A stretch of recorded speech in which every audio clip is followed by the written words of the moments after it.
một đầu tư nán nên xong mà một chảy giả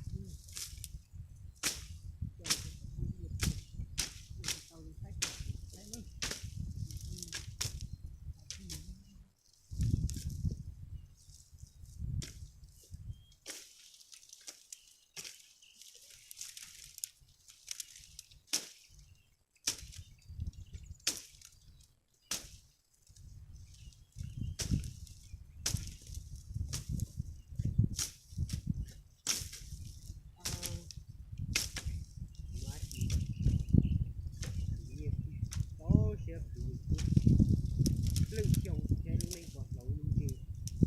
cái như những tu tỏ đau cho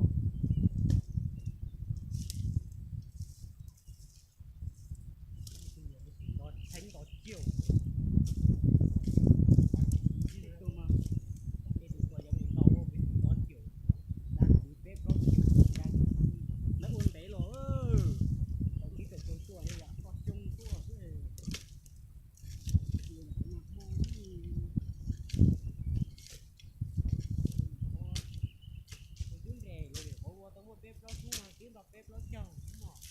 cho nó có lấy chín rễ đi không?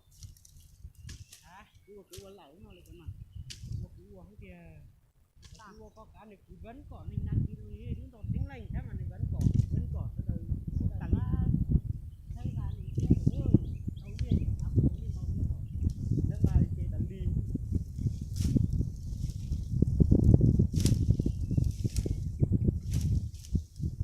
cho có số phỉ.